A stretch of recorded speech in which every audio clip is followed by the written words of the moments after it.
WhatsApp के एक पुराने कॉन्टेस्ट का ये एक प्रॉब्लम है। आइए इसे सॉल्व करने की कोशिश करते हैं। तो क्वेश्चन है कि you are developing a smartphone app, you have a list of potential customers for your app, each customer has a budget and will buy the app at your declared price if and only if the price is less than or equal to the customer's budget. You want to fix a price so that the revenue you earn from the app is maximized. Find this maximum possible revenue. Okay, तो ये कह रहा है कि हम एक smartphone app develop कर रहे हैं और हमारे पास एक लिस्ट है कस्टमर्स की जिसमें उन्होंने अपने बजट मेंशन कर रखे हैं और कस्टमर्स हमारे ऐप को तभी खरीदेंगे जब उस ऐप का प्राइस उनके बजट के अंदर या फिर बजट के बराबर हो। You want to fix a price so that the revenue you earn from the app is maximized. उस बजट के लिस्ट के बेस पर कि हमारा अधिक से अधिक रेवेन्यू यानी मैक्सिमम रेवेन्यू हम जनरेट कर सकें। ठीक है, चलिए स्टार्ट करते हैं। तो उससे पहले समझ लेते हैं हम क्या लॉजिक लगा सकते हैं यहाँ पे। तो क्वेश्चन के अकॉर्डिंग हमारे पास एक लिस्ट है जिसमें कस्टमर्स का बजट लिखा हुआ है।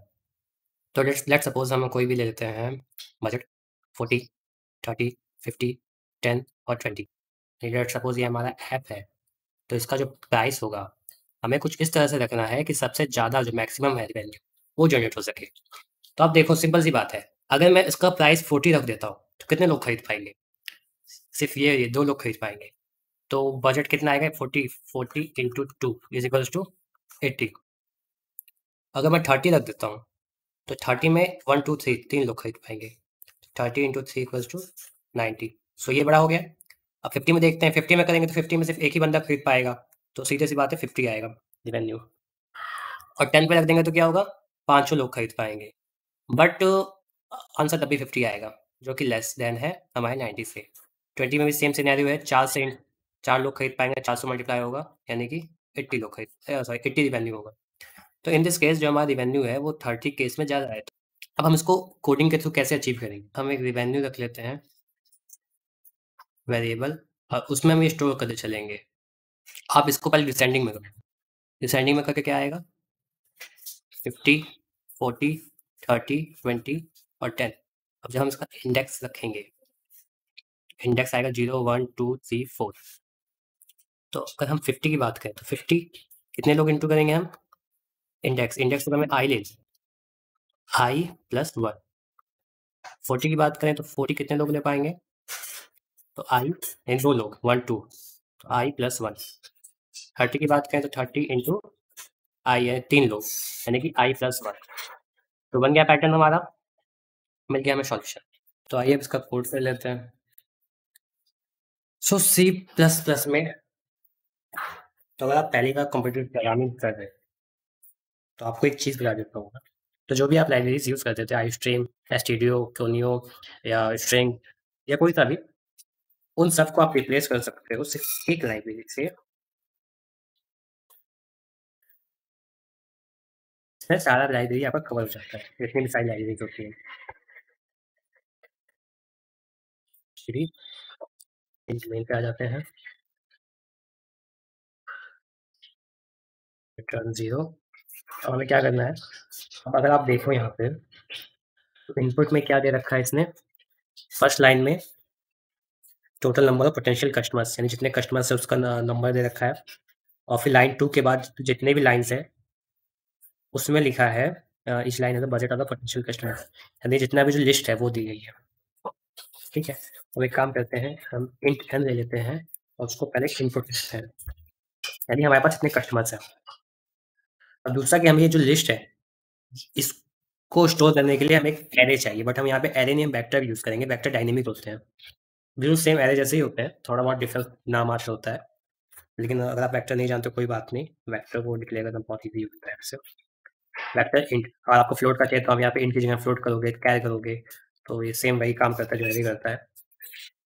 उसके बाद इसका नाम दे देते हैं। तो बेसिकली आपको यहाँ पे ज़रूरत नहीं पड़ती कि आप उसका साइज़ बताएँ, जैसे आपको एरे में बताना पड़ता है, लेकिन हम फिर भी दे देते हैं। हम इसमें एन दे देते हैं। क्यों दिए हैं इसको साइज़, ये हम बाद में बात करेंगे, हालाँकि वेक्टर में आप साइज़ ना दो तो भी चल जाता है। उसके बाद हमें क्या करना है?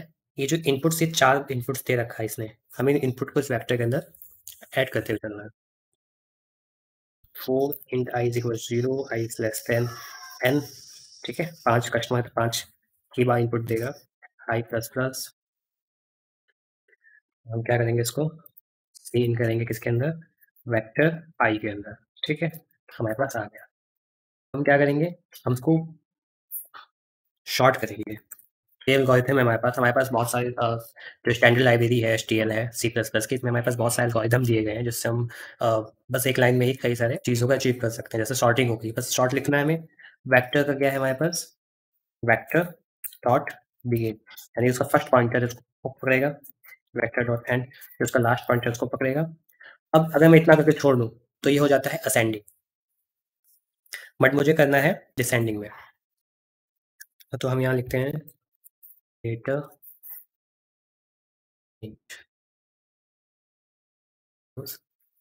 जैसा कि मैंने आपको यहाँ पे बताया था कि हम लोगों ने डिसेंडिंग इसको कर लिया है। अब हम क्या करेंगे, वन बाय वन लूप चलाएंगे और सभी पे जा करके इसको कंपेयर करेंगे। उसके लिए हमें एक और चीज़ चाहिए, जो भी यहाँ से वैल्यू निकलेगी उस वैल्यू को हमें कहीं स्टोर भी करना पड़ेगा ताकि हम इसको इससे देन इससे कंपेयर भी कर सकें।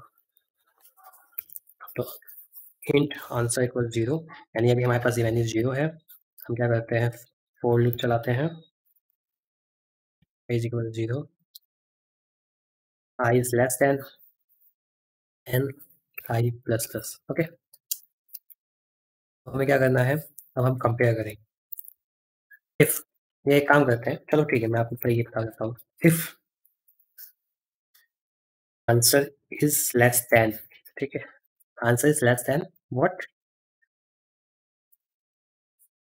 आप यहाँ देखो, इंडेक्स फर्स्ट इंडेक्स इनटू ये फॉर्मूला है। ठीक है, यानी कि वी आई इंटू इंटू क्या, आई प्लस वन, यानी कि जो पहला इंडेक्स को है उसको आई प्लस वन से इंटू कर दो, और अगर वो चीज़, वो वैल्यू हमारी जो प्रीवियस वैल्यू है, इस समय प्रीवियस वैल्यू 0 है, अगर उससे ग्रेटर है तो हमें क्या करना है, आंसर इज इक्वल्स टू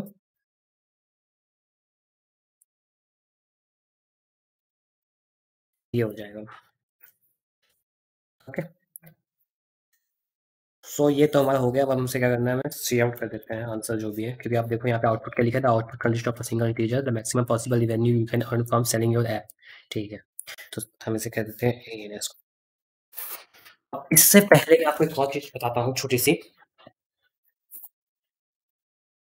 आप इस चीज़ को, एक और एल्गोरिदम हमारे पास होता है मैक्स करके, यानी कि जैसे मैंने आपको बताया हमने यहाँ पे कंपैरिजन किया, कंपैरिजन करने के बाद हमने आंसर के अंदर इसको डाला, इसकी जगह हम एक और चीज़ कर सकते हैं, आंसर में वो जाए जो इन दोनों में मैक्सिमम है। किन दोनों में, जो प्रीवियस वैल्यू था और इस वैल्यू में। ठीक है, तो इन दोनों में जो भी बड़ा होगा वो उसमें चला जाएगा। तो लॉजिक पार्ट तो हमने लिख लिया, लेकिन अभी भी काम नहीं करेगा। क्यों नहीं करेगा, इसका रीज़न है कंस्ट्रेंट्स। कंस्ट्रेंट्स क्या होता है, कॉम्पिटिटिव प्रोग्रामिंग में हर एक प्रॉब्लम में आपको कंस्ट्रेंट्स दिए जाते हैं। कंस्ट्रेंट्स क्या होते हैं, ये आपको बताते हैं कि कौन सा जो वेरिएबल है उसमें कहाँ तक की वैल्यू ये लोग टेस्ट केसेस में दे सकते हैं। जैसे आप यहाँ पढ़ोगे तो each customers budget is between 1 to power 10 की पावर 8। जैसे कि हमने क्या किया था, हमने 5 लिए थे जिसमें हमने 50, 10, 20, 30 और 40 रखा था। बट ये तो हमने रखा है, जो ये हम सबमिट करने के बाद ये जो टेस्ट केस इस पर रन करेंगे ये लोग, उसकी जो मैक्सिमम वैल्यू होगी 10 की पावर 8 हो सकती है। ठीक है, 10 की पावर 8। और जो हमने इसका टाइप लिया था वो इंट लिया था, वेक्टर का इंट। तो क्या इंट 10 की पावर 8 को हैंडल कर सकता है, बिल्कुल कर सकता है। तो कंप्यूटर प्रोग्रामिंग में ये हमारा 10 की पावर 9 तक मैक्सिमम जा सकता है। अगर चेंज हुआ होगा तो मैं आपको बता दूंगा बाद में, बट जहाँ तक मुझे नॉलेज है शायद ये 10 की पावर 9 तक होता है मैक्सिमम। तो ये तो भैया हमारा पास हो गया। दूसरा हमारा सब टास्क 1 में दिया है कि n की जो वैल्यू है 1 से 5000 के बीच में रेंज करेगी। तो हमारा जो 1 है इसकी वैल्यू 5000 तक जा सकती है सब टास्क 1 में, मैक्सिमम वैल्यू। तो ये भी हमारा पास हो गया। और यहाँ पे हमारा लिखा है कि सब टास्क 2 में 5 की वैल्यू 10 की पावर 5 तक जा सकती है, यानी कि 5 लाख तक। तो भैया ये भी पास हो गया, ये भी हमारा ठीक है, ये भी हमारा ठीक है। तो गलती क्या है? गलती कैलकुलेशंस में भी हो सकती है। अब कैसे मैं बताता हूँ। अगर आप इंट एक्स और वाई लो, और एक्स में डाल दो 10 की पावर 9, और वाई में भी डाल दो 10 की पावर 9। अब अगर आप इन दोनों को मल्टीप्लाई करोगे, चलो 9 काफ़ी बड़ा वैल्यू हो गया, तो मैं एक काम करता हूँ, इसको 5 डाल देता हूँ। ठीक है, दोनों में 5 डाल देता हूँ। तो अब दोनों को अगर मैं इंटू करूँ, लेट सपोज मैंने कर दिया क्या, सी आउट एक्स इंटू वाई। तो 10 की पावर 10 देना चाहिए, बट 10 की पावर 10 नहीं देगा। क्यों नहीं देगा? क्योंकि ये इंट है और ये इंट है, और जब इंट और इंट का मल्टीप्लाई होता है तो इंट में वैल्यू देता है। और ये हमारा 5 क्या होगा, 10 अब 10 की पावर 10 इंट के रेंज में तो आता नहीं है ना, इंट के रेंज में तो नहीं आता ये। इस वजह से आंसर गलत देगा। लेकिन आंसर देगा। आंसर क्यों देगा? क्योंकि जो भी हमारे डेटा टाइप्स होते हैं, लेट सपोज इंट ही ले लेते हैं, तो ये सर्कुलर फॉर्म में होता है। यानी कि अगर अब मैं साइन की बात करूँ, साइंड साइंड नहीं, अनसाइंड की बात करते हैं, क्योंकि अनसाइंड में से पॉजिटिव नंबर्स होते हैं। अनसाइंड इंट की बात करते हैं। तो यहाँ पे 1 से लेके, अगर आप ले लो कि 1 से ले, पहली वैल्यू अगर 1 है, लास्ट वैल्यू 10 की पावर 9 है, तो यहाँ पे जाएगा जाते जाते जाते जाते जाते, जैसे ही आप, सॉरी 1 में नहीं होगा, 0 होता है। तो जैसे ही आप 10 की पावर 9 में 1 प्लस करोगे, ये वापस 0 पे आ जाएगा, और फिर जितना आप प्लस करोगे उतना आगे ये ऐड कर देता है। तो सर्कुलर फॉर्म में डेटा होते हैं, इस वजह से एरर तो नहीं देगा, बट जो आंसर आप एक्सपेक्टेड आंसर होगा वो आपको नहीं मिलेगा। तो उसको हम क्या करते हैं, हम इसको करेंगे टाइप कास्टिंग। टाइप कास्टिंग यानी कि, टाइप कास्टिंग में हम कैसे करेंगे, अब देखो यहाँ पे हुआ ये चीज़ हमारा, हमने ये भी शॉर्ट कर दी, ये भी ठीक है, ये भी हमने बता दिया ठीक है। इंट आंसर, आंसर भी एक हमारा सही नहीं है। क्यों नहीं है बताता हूँ। और हमने कहाँ पे किया था, हमने यहाँ पे मल्टीप्लाई किया था। तो लेट सपोज हमारा आई की वैल्यू कितनी होगी, सबसे जो एंड है, मैक्सिमम इसने क्या दे रखा है, मैक्सिमम इसने दे रखा है एन की वैल्यू 5 की पावर इतना, और यहाँ पे इसने दे रखा है मैक्सिमम जो बजट हो सकता है 10 की पावर 8 होगा। अब अगर मैं इसको करूँगा, तो ये मैक्सिमम रिवेन्यू हमें यही देगा, है ना। तो मैक्सिमम रिवेन्यू क्या होगा हमारा, 5 इंटू 10 की पावर 5 इंटू 10 की पावर 8, यानी 5 इंटू 10 की पावर 13। तो ये तो हमारा इंट के रेंज से बाहर चला गया, और ये हमारा आंसर में तब स्टोर हो नहीं पाएगा, मतलब स्टोर होगा बट एक्यूरेट वैल्यू स्टोर नहीं होगी, कुछ और वैल्यू स्टोर होगी, जो कि 10 की पावर 9 से कम ही होगी। तो हमें क्या करना है अब यहाँ पे, अब इसको इंट को हटा करके हमें इसको लॉन्ग लॉन्ग करना है। लॉन्ग लॉन्ग की रेंज ज़्यादा होती है। ठीक है, तो पहली गलती हमें मिल गई, हम इसको ठीक कर देंगे। दूसरा क्या है कि हम जो इसको मल्टीप्लाई करेंगे, तो मैक्सिमम वैल्यू यहाँ पे क्या होगी, जैसा कि मैंने बताया था, मैक्सिमम वैल्यू 10 की पावर 8 होगी। 10 की पावर 8 इंटू आई क्या होगा, आई जो मैक्सिमम होगा हमारा 5000, सॉरी 5 लाख, 5 लाख होगा, क्योंकि असल में 5 लाख भी नहीं, आई हमारा इतना होगा। और इसमें हम +1, क्योंकि हमने यहाँ +1 लिख रखा है, तो 5 लाख हो जाएगा,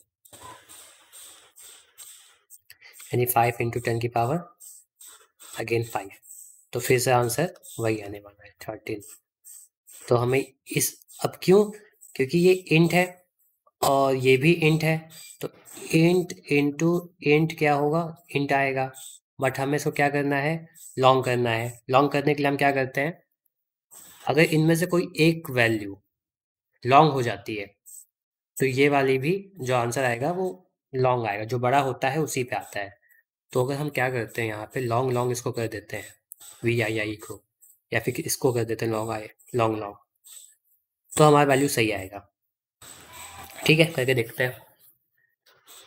पहली गलती हमने क्या पकड़ी थी, यहाँ पे हमारा लॉन्ग लॉन्ग होगा। दूसरी गलती हमने क्या पकड़ी थी कि इन दोनों, ये दोनों इंट है और इंट इंट इंटू होके सिर्फ इंट में ही आंसर देता है। अगर कोई उनमें से एक बड़ा हो जाता है, यानी फ्लोट हो जाता है, डबल हो जाता है, लॉन्ग होता है, तो आंसर भी वो बड़ा वाला आएगा। हम एक काम करते हैं, उसको टाइप कास्टिंग करते हैं। टाइप कास्टिंग कैसे करते हैं? कास्टिंग करने के लिए लेट सपोज आपका ये नंबर है, लेट सपोज आपका ये नंबर है x, और इसके आपको टाइप कास्टिंग करनी है, तो बस आप इसके आगे इंट रख दो। ओके, फिर टाइप कास्टिंग हो जाता है। हालांकि इंट है, सॉरी, यहाँ पे लॉन्ग रख दो, लॉन्ग लॉन्ग, तो आपका टाइप कास्टिंग ऐसे हो जाता है। हम भी यही काम करते हैं, यहाँ पे कर देते हैं लॉन्ग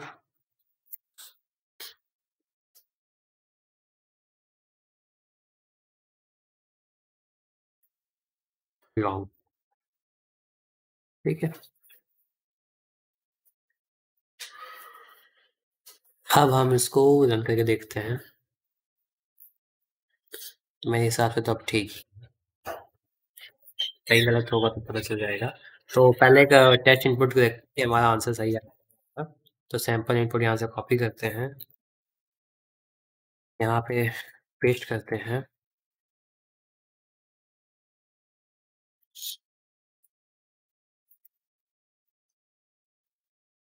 एक सैंपल इनपुट हम यहाँ से कॉपी कर लेते हैं और यहाँ पर पेस्ट कर देते हैं।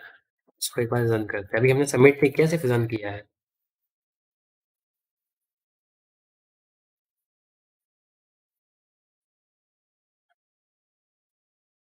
देखो आउटपुट, एक्सपेक्टेड आउटपुट आ गया। Sample output, sample input two भी हम ट्राई कर लेते हैं।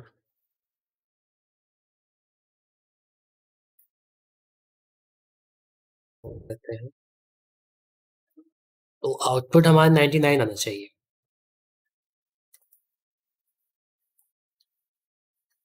ओके, तो आंसर सही आया एकदम। और भी डेटा है क्या? नहीं, बस इतना ही, हम दो सैंपल दे रखे हैं।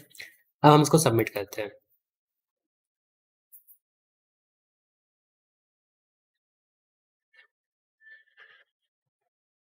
तो जितने भी टेस्ट केसेस इनके सिस्टम में होंगे, ये सभी से टेस्ट केसेस इसको अप्लाई करेंगे, एज अ इनपुट इसको देंगे, और आंसर जो भी होगा उस हिसाब से हमें ये बताएंगे।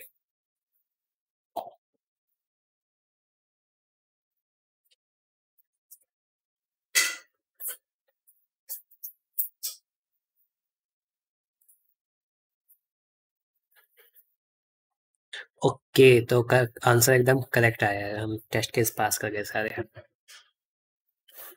ठीक है, फिर नेक्स्ट प्रॉब्लम देखते मिलते हैं। ठीक है, फिर मिलते हैं नेक्स्ट प्रॉब्लम में।